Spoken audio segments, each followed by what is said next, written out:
Welcome back to our channel. So నా డైట్లో నేనేం తింటానో మీకు కూడా షేర్ చేసుకుంటున్నాను.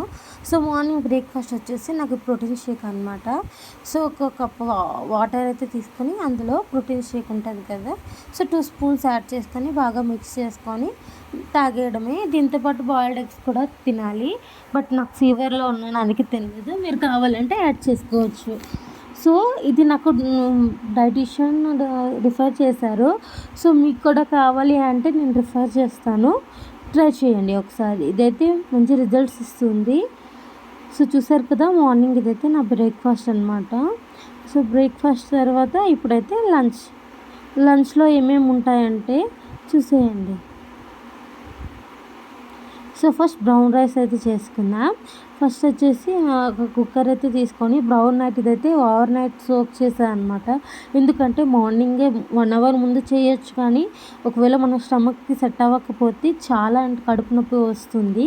సో అందుకని నేను ఓవర్ నైట్ సోక్ చేసి మార్నింగ్ ఇందులో కూడా కొంచెం అల్లం వెల్లుల్లి పేస్ట్ వేసుకున్నాను. చాలా అంటే చాలా తక్కువ, ఎందుకంటే స్టార్టింగ్లో ఎవరికి అలవాటు ఉండదు కాబట్టి ఇలా చెప్తున్నాను. సో ఒక బిర్యానీ ఆకు వేసి మూత పెట్టుకోండి, 3 విజిల్స్ వరకు వచ్చినంత వరకు ఉంచేయండి. నెక్స్ట్ వచ్చేసి కర్రీ చూద్దాం. ఏ ఆయిల్ లేకుండా బెండకాయ ఫ్రై ఎలా చేసుకోవాలో చూద్దాం. తక్కువ నూనెతో చేసుకోవాలి. ఫస్ట్ అయితే కళాయి పెట్టుకొని బాగా వేడైనంత వరకు ఉంచండి. ఇప్పుడు ఇందులో కొంచెం జీలకర్ర ఆవాలు కూడా వేసుకోవాలి. చూసారు కదా, నేను ఆయిల్ కనీసం ఇప్పుడు వేయలేదు. నేను చెప్తాను ఇప్పుడు వేయాలి అనేది. లాస్ట్ వరకు వీడియో చూడండి, స్కిప్ చేయకుండా. సో ఇప్పుడు వచ్చేసి ఇందులో కొంచెం కరివేపాకు అలాగే పచ్చిమిర్చి చిన్నగా కట్ చేసుకున్న ఉల్లిపాయ ముక్కలు కూడా వేసుకోవాలి. సో అవి కూడా బాగా కలిగిన తర్వాత దగ్గరికి అయ్యాయి కదా. సో ఇప్పుడు కొంచెం ఒక 2 ml ఆయిల్ని అయితే వేసుకొని ఇందులో మనం ముందుగా కట్ చేసుకున్న బెండకాయ ముక్కలను అయితే వేసుకోవాలి. చూసారు కదా, నేను ఇక్కడ ఫ్రై చేస్తున్నాను, బట్ ఆయిల్ లేకుండా చేస్తున్నాను. మీరు కూడా వీడియో లాస్ట్ వరకు చూడండి, ఎక్కడ కూడా స్కిప్ చేయొద్దు, మళ్ళీ మిస్ అయిపోతారు రెసిపీని. ఇప్పుడైతే ఇందులో కొంచెం పసుపు అలాగే సాల్ట్ కూడా వేసుకున్నాను. చాలా తక్కువ వేసుకోవాలి డైట్లో ఉండేటప్పుడు, ఎందుకంటే ఇవి కూడా కొంచెం మన వెయిట్ గెయిన్ అవ్వడానికి ఇవి అవుతుంటుంది అన్నమాట. సో బాగా ఒకసారి అయితే కలుపుకోండి.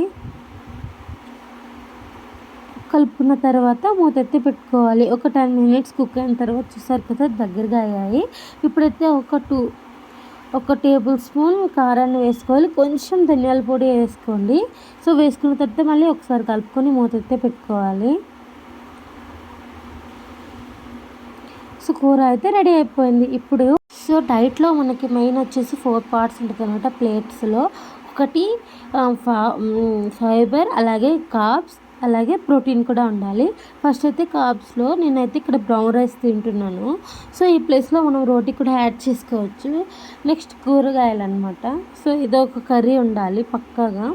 సో కర్రీ తీసుకున్న తర్వాత ఇక్కడైతే నేను రసం తీసుకుంటున్నాను. ఇది ఆయిల్లో కనిపిస్తుంది కానీ ఆయిల్ కాదు, వితౌట్ ఆయిల్ రసం అనమాట. మీకు రెసిపీ కావాలంటే వేరేగా షేర్ చేస్తాను. సో ఇక్కడ వచ్చేసి వెజిటేబుల్ సలాడ్ పార్ట్ అనమాట. ఇక్కడ కీరా దోస అండ్ అలాగే క్యారెట్ కూడా తీసుకుంటున్నాను. చూసారు కదా, ఇవనే కాదు ఇంకా ఏవైనా వెజిటేబుల్స్ కూడా తీసుకోవచ్చు. చాలా వరకు ఇలానే తినడం మంచిది, ఎందుకంటే మన మీల్లో ప్రతిరోజు కార్బ్స్ ఉండాలి, ఫైబర్ ఉండాలి, ప్రోటీన్ ఉండాలి, అలాగే వెజిటేబుల్స్ కూడా ఉండాలి. ఇది కూడా చాలా అంటే చాలా బాగుంటుంది. వెజ్ వాళ్ళకి కూడా చాలా ఉపయోగపడుతుంది. సో చూసారు కదా, నేను నాన్ వెజ్కి కూడా వేరేగా వీడియో చేస్తాను, కావాలంటే చూసేయండి. ఈవినింగ్ వచ్చేసి స్నాక్స్ పార్ట్ అనమాట. నేను స్నాక్స్లో ఒక గ్రీన్ టీ అలాగే విత్ ఫ్రూట్స్ తింటా అనమాట. సో ఇలాగా మనం చేసుకోవాలి అనేది గ్రీన్ టీ చూసేయండి. గ్రీన్ టీ ఉంటుంది కదా, మనం లిప్టన్ అయితే ఇక్కడ నేను తాగుతాను, రెడ్ టీ కూడా కావాలంటే ట్రై చేయొచ్చు. హాట్ వాటర్ అంతే వేసుకొని ఈ షాషెట్ని అందులో డిప్ చేసుకొని ఒక 2 minutes 3 minutes ఉంటే మనకి ఇక్కడ గ్రీన్ టీ అనేది తయారైపోతుంది.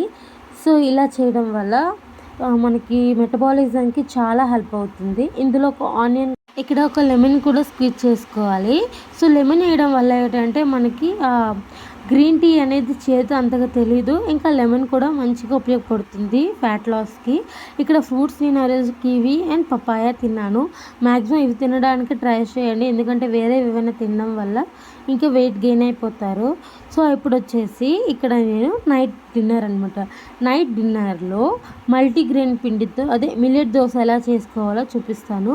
కొంచెం రుబ్బు అయితే వేసుకొని ఇందులో ఒక కప్ వచ్చేసి మల్టీగ్రెయిన్ పిండి వేసుకోవాలన్నమాట. మిల్లెట్స్ అవి పిండి చేసి వేసుకోవాలి. ఈ పిండి కావాలంటే రెసిపీ నేను షేర్ చేస్తాను, మీకు కావాలంటే వీడియోలో అడగండి. నెక్స్ట్ ఇప్పుడు అదంతా బాగా మిక్స్ చేసుకుని ఒక 10 మినిట్స్ పక్కనైతే పెట్టుకోవాలి. సో దీనివల్ల ఏంటంటే దోశలు అనేవి మనకి చక్కగా వస్తాయి అన్నమాట. పెనానికి అంటుకోకుండా చక్కగా కలుపుకోవాలి. దోశ బ్యాటర్ ఎలా ఉంటుందో అలా అయితే కలుపుకోవాలి. ఇందులో కొంచెం వాటర్ని కూడా యాడ్ చేసాను, చూసారు కదా బ్యాటర్ అనేది చాలా చక్కగా అయిపోయింది. ఇప్పుడైతే దోశల పెనం అయితే పెట్టుకొని ఇందులో చాలా తక్కువ ఆయిల్ అయితే వేసుకోవాలి. చాలా అంటే చాలా తక్కువ వేసుకున్నాను. వేసుకున్న తర్వాత ఇక్కడ ఒక 3 గరిటెలు రుబ్బుని కూడా వేసుకోవాలి. వేసుకొని దోశలా చేసుకోవాలి. 10 మినిట్స్ తర్వాత దోశ అయితే రెడీ అయిపోయింది. ఇది ఒకటి తింటే సరిపోతుంది, కడుపు నిండా ఉంటుంది. అలాగే మంచి హెల్దీ అనమాట. ఎనర్జీ కూడా మనకి చాలా అంటే చాలా ఉంటుంది. సో ఇలా ట్రై చేయడం వల్ల మనకి 1 మంత్లో 5 kgs వరకు తగ్గే ఛాన్సెస్ ఉన్నాయి. వీడియో నచ్చితే లైక్ చేయండి. Don't forget to subscribe. Thank you for watching.